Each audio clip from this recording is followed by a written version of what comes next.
Welcome back to my channel. Last 7 working days பார்த்தீங்கன்னா share மார்க்கெட்டில் கிட்டத்தட்ட ரொம்ப வாலட்டைலாக இருந்திருக்கு. அது 23 மே பார்த்தீங்கன்னா 22,967.65ன்னு சொல்லி முடிஞ்சிருக்கு அன்னைக்கு நிஃப்டி. இதே ஃப்ரைடே 31 மேல பார்த்தீங்கன்னா 22,530.70ன்னு சொல்லி முடிஞ்சிருக்கு. கிட்டத்தட்ட அந்த 7 ஒர்க்கிங் டேல 436.95 பாயிண்ட் நிஃப்டி அடைஞ்சிருக்கு. அதுக்கு காரணம் என்னன்னு பார்க்குறேன்னா, ஒன்று இந்தியன் எலெக்ஷன் ரிசல்ட்ஸ் பற்றி மீடியா அவுட்லெட்டில் வந்துட்டு கொஞ்சம் ஒரு நெகட்டிவான டாக்ஸ் வந்தது ஒரு காரணமாக பார்க்குறேன். ஏன்னா வந்துட்டு நிறையா மீடியா அவுட்லெட்ஸ் வந்து ஒரு ஸ்டேபிளான கவர்மெண்ட்டுக்கு வாய்ப்பு இல்லாத மாதிரி பேசினாங்க. நிறைய இடத்துல வந்து இப்போ இருக்கிற கவர்மெண்ட்டுக்கு ஆன்டி இன்கம்பன்சி இருக்கா மாதிரி சொன்னாங்க. ஸோ இது வந்துட்டு இன்வெஸ்டர் மத்தியில் வந்து ஒரு நெகட்டிவ் இம்பேக்ட் ஏற்படுத்தியிருக்கு. அதனால் வந்து பேனிக் செல் பண்ணிட்டு போகிறதுக்கு வழிவகுச்சதுன்னு நான் யூகிக்கிறேன். அது மட்டும் கிடையாது, ஒரு ஸ்டேபிளான கவர்மெண்ட் இல்லைன்னா ஃபாரின் இன்ஸ்டிடியூஷனல் இன்வெஸ்டர்ஸ் கண்டிப்பாக இந்தியாவில் இன்வெஸ்ட் பண்ண மாட்டாங்க. அதுக்கேற்ற மாதிரியே ஃபாரினர்ஸ் வந்து அந்த 7 டேட்லேயுமே பார்த்தீங்கன்னா நெட் செல்லர்ஸாக இருந்திருக்காங்க. தொடர்ந்து டிஐஎஸ் மட்டும்தான் நெட் பையர்ஸாக இருந்திருக்காங்க.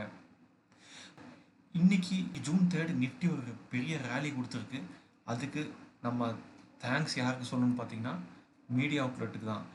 அவங்க சனிக்கிழமை அன்னைக்கு கொடுத்த எக்ஸிட் போல் ப்ரெடிக்ஷன் ரிசல்ட்ஸில் என்ன சொல்லியிருந்தாங்கன்னா, இப்போ இருக்க என்டிஏ கவர்மெண்ட் கிட்டத்தட்ட 350 சீட்டுக்கு மேலே கைப்பற்றி அவங்க திரும்ப ஆட்சி அமைப்பாங்கன்னு சொன்னாங்க. இந்த நியூஸ் வெளில வந்ததுமே நிஃப்டி இன்னைக்கு 707.2 பாயிண்டில் கேப் அப்பில் ஓப்பன் ஆயிருக்கு. இன்றைக்கி பார்த்தீங்கன்னா கிட்டத்தட்ட 732 பாயிண்ட்டுன்னு சொல்லி பாசிட்டிவில் 3.25% அப்பில் போய் முடிச்சிருக்கு.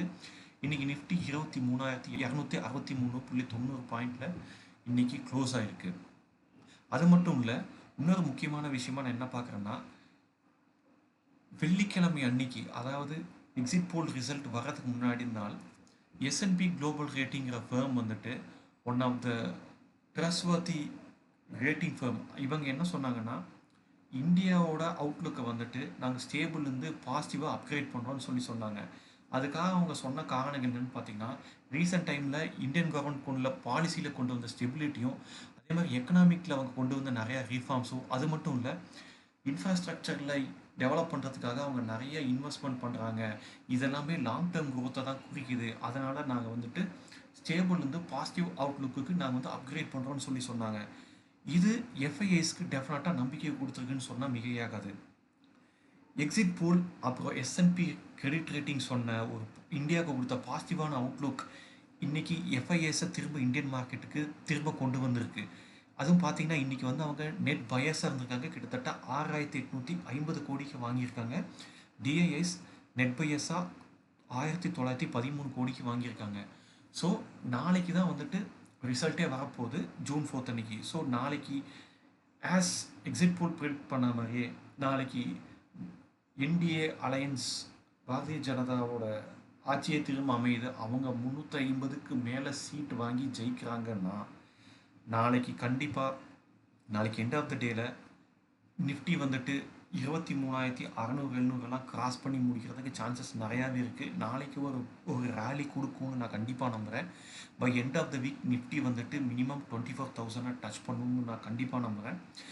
நாளைக்கு காலையிலேருந்தே பார்த்தீங்கன்னா எந்த தொகுதியில் யார் லீடிங்கில் இருக்காங்க, யார் ஜெயிச்சாங்கங்கிறத வந்து ரன்னிங் கமெண்ட்ரி மீடியாவில் சொல்லிட்டே இருப்பாங்க.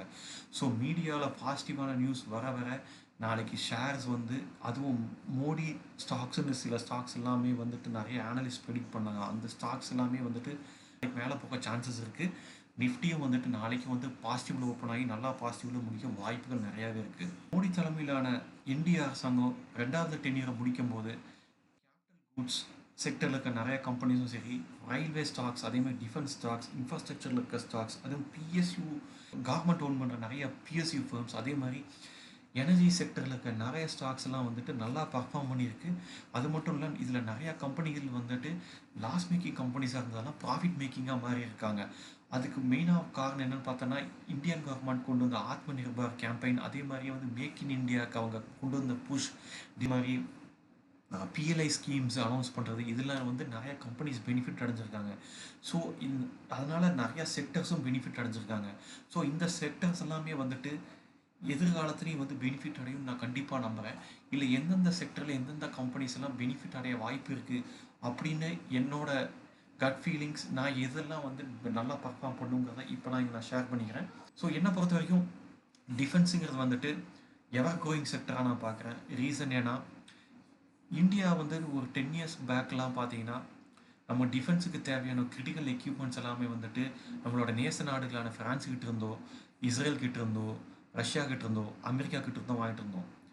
இப்போ ரீசெண்ட் இயர்ஸில் பார்த்தீங்கன்னா நம்மளோட பிஎஸ்யூ டிஃபென்ஸ் ஸ்டாக்ஸில் மூலமாகவே வந்துட்டு நமக்கு டிஃபென்ஸுக்கு தேவையான நிறைய எக்யூப்மெண்ட்ஸை நம்மளே மேனுஃபேக்சர் பண்ணி நம்மளே யூட்டிலைஸ் பண்ணிக்கிறோம். அது மட்டும் கிடையாது, இல்லை பெல், ஹெச்ஐஎல் போன்ற கம்பெனிஸ், கொச்சின் ஷிப்யார்ட் போன்ற கம்பெனிஸ்லாம் பார்த்தீங்கன்னா இன்றைக்கி வந்து டிஃபென்ஸ் எக்யூப்மெண்ட்ஸ் வந்து அவங்க வந்துட்டு ஃபாரின் கண்ட்ரீஸ்க்கு எக்ஸ்போர்ட் பண்ணுற அளவுக்கு வளர்ந்துருக்காங்க.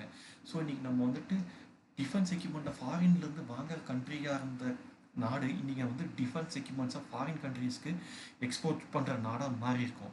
ஸோ இன்றைக்கி டிஃபென்ஸில் வந்துட்டு பிஎல்ஐ ஸ்கீம் மூலமாக நிறையா கம்பெனிஸ் பெனிஃபிட் ஆகிருக்கு. அதில் முக்கியமாக நான் ரொம்ப புல்லிஷாக இருக்குது இதுலன்னு பார்த்தீங்கன்னா Bharat electronics, Hindustan aeronautic limited, Cochin shipyard, Mazagon docks, Bharat dynamics, இந்த கம்பெனிஸ் எல்லாமே வந்து டாப் பர்ஃபார்மிங் ஸ்டாக்காக இருந்திருக்கு. எதிர்காலத்திலும் டாப் பர்ஃபார்மிங்காக இருக்கும் அப்படின்னு நான் கண்டிப்பாக நம்புகிறேன். அது மாதிரி ரீசெண்ட் டைம்ஸில் எனர்ஜி செக்டரில் இருக்கிற ஸ்டாக்ஸ், அதே மாதிரி இவி செக்டரில் இருக்கிற நிறையா ஸ்டாக்ஸ் வந்து நல்லா அவுட் பர்ஃபார்ம் பண்ணியிருக்கு. அது ரீசன் என்னென்னா இன்றைக்கி நம்ம 140 கோடி பேர் மக்கள் வாழ்கிற நாட்டில் நம்ம வந்துட்டு நிலக்கரியில் மூலமாக தயாரிக்கிற மின்சாரம் மட்டுமே நம்ம 10 மணினா பத்தாது. நம்மளுக்கு எனர்ஜி கன்சம்ஷன் ஜாஸ்தியாகிட்டே இருக்குது, அர்பனைசேஷன் ஜாஸ்தியாகுது, இண்டஸ்ட்ரியலைசேஷன் ஜாஸ்தியாகிட்டு இருக்குது.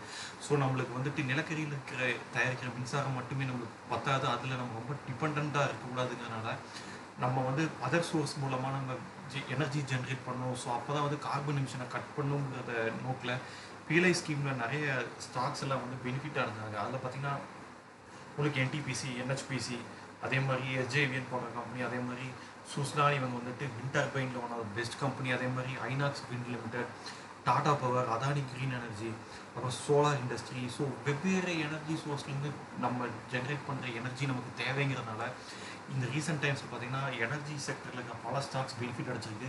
இந்த ஸ்டாக்ஸ் எல்லாமே ஃப்யூச்சர்லேயும் பெனிஃபிட் அடைவாங்க நான் கண்டிப்பாக நம்புகிறேன். அதே மாதிரி எலக்ட்ரிக் வெஹிக்கிள் தீமுங்கிறது பார்த்திங்கன்னா இப்போ ரீசெண்ட் டைம் வந்து நல்லா க்ரோ ஆகிட்டு இருக்கு. காரணம் என்னென்னா கார்பன் எமிஷனை கட் பண்ணணும்னா நம்ம வந்துட்டு பெட்ரோல் டீசல் யூஸ் பண்ணி ஓட்டுற வெஹிக்கிளை விட நம்ம வந்துட்டு பேட்டரியோட உதவியோட நம்ம இயக்கிற வெஹிக்கிளை நம்ம அதிகமாக யூஸ் பண்ணால் தான் கார்பன் எமிஷனை பெருமளவில் கட் பண்ண முடியும். இதனாலே பார்த்தீங்கன்னா எலக்ட்ரிக் வெஹிக்கிள் மேனுஃபேக்சரிங் கம்பெனிஸ்க்கெலாம் வந்து பிஎல்ஐ ஸ்கீம் மூலமாக நல்லா பெனிஃபிட்ஸ் கொடுத்தாங்க இந்த கவர்மெண்ட்டு. இதில் இவி செக்டரில் இன்றைக்கி டாப் ஸ்டாக்ஸாக இருக்கிறது யாருன்னு பார்த்தீங்கன்னா Tata Motors, Ashok Leyland, electro green tech, Sona PLW procession, அதே மாதிரி எலக்ட்ரிக் வெஹிக்கிளில் முக்கியமான காம்பனண்ட்டாக கருதப்படுகிற பேட்டரி இது மேனுஃபேக்சர் பண்ணுறதுல எக்ஸைடு, அமர் ராஜா போன்ற இந்த கம்பெனிஸ் எல்லாமே வந்துட்டு நல்லா பர்ஃபார்ம் பண்ணியிருக்காங்க. இந்த கம்பெனிஸ் வந்துட்டு ஃப்யூச்சர்லேயும் பர்ஃபார்ம் பண்ணுவாங்கன்னு நான் கண்டிப்பாக நம்புகிறேன். ரீசெண்ட் டைம்ஸில் government own stocks, PSU stocks எல்லாமே நல்லா பர்ஃபார்ம் பண்ணியிருக்கு. அதுலேயும் குறிப்பாக பார்த்தீங்கன்னா பேங்கிங், பிஎஸ்யூ பேங்க்ஸில் state bank of India, Canara bank, bank of Baroda, அப்புறம் பஞ்சாப் நேஷனல் பேங்க்லாம் நல்லா பண்ணியிருக்காங்க. அதுக்கு ஒரு காரணம் என்னென்னு பார்த்தீங்கன்னா கவர்மெண்ட் வந்து நெட் என்பியை வந்து குறைக்க சொல்லியிருந்தாங்க. அது மட்டும் கிடையாது, கார்பரேட்டுக்கு கொடுக்குற லெண்டிங்கை கட் பண்ண சொல்லியிருந்தாங்க. அதையும் இந்த பேங்க்ஸ்லாம் பெருமளவு கட் பண்ணிட்டாங்க. அதே மாதிரி என்பிஎஃப்சிஸ் மாதிரியே வந்துட்டு அன்செக்யூர்டு லோன் ஜென்ரல் பப்ளிக்கு கொடுக்குறத அதிகப்படுத்தியிருக்காங்க. ஸோ இது எல்லாமே பார்த்தீங்கன்னா இவங்களுக்கு ரிசல்ட் நல்ல ஒரு பெட்டரான ரிசல்ட்ஸ் கொடுக்குறதுக்கு ஹெல்ப்ஃபுல்லாக இருந்திருக்கு. என்பிஏவும் குறைஞ்சிருக்கு. ஸோ இந்த ஸ்டாக்ஸும் அது போக coal India, GAIL gas, IOC, Bharat petroleum limited, இந்த மாதிரி கம்பெனிஸும் வந்துட்டு ரீசெண்ட் டைமில் நல்லா பர்ஃபார்ம் பண்ணியிருக்காங்க. இந்த பிஎஸ்சி ஸ்டாக்ஸும் வந்து நல்லா பர்ஃபார்ம் பண்ணணும்னு நம்புகிறேன். இந்த கவர்மெண்ட் வந்துட்டு இப்போ ரொம்ப ஃபோக்கஸ்டாக இருக்குது இதுலன்னு பார்த்தீங்கன்னா இன்ஃப்ராஸ்ட்ரக்சர் டெவலப்மெண்ட்டில்.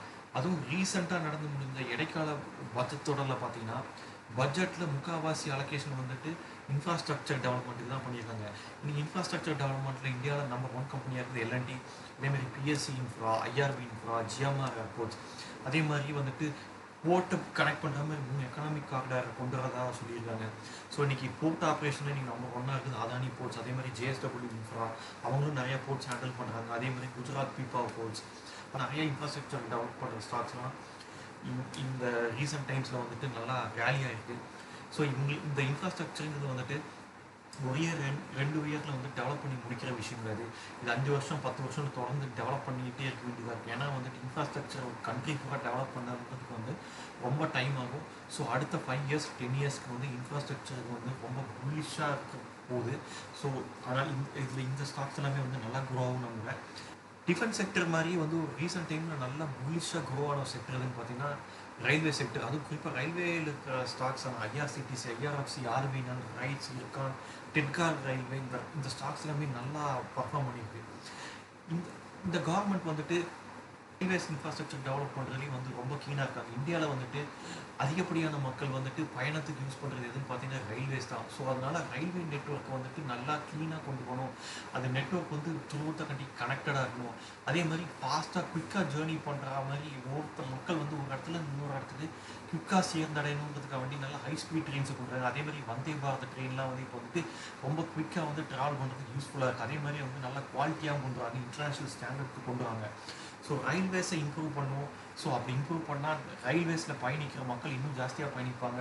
கவர்மெண்ட்டுக்கு வந்து பெனிஃபிட் அடைகிறதுனால ரயில்வே செக்டரை வந்து டெவலப் பண்ணுறதுல ரொம்ப கீனாக இருக்காங்க. ஸோ இந்த ரீசெண்ட் டைமில் நல்லா பர்ஃபார்ம் பண்ண இந்த ஸ்டாக்ஸ் வந்துட்டு ஃப்யூச்சர்லேயும் நல்லா பர்ஃபார்ம் பண்ணும் அப்படிங்கிறதுல எனக்கு எந்த சந்தேகமும் இல்லை. ஸோ இந்த செக்டரில் இந்த ஸ்டாக்ஸ்லாம் நல்லா பர்ஃபார்ம் பண்ணணுங்கிறதுல நான் வந்து கண்டிப்பாக நம்புகிறேன்.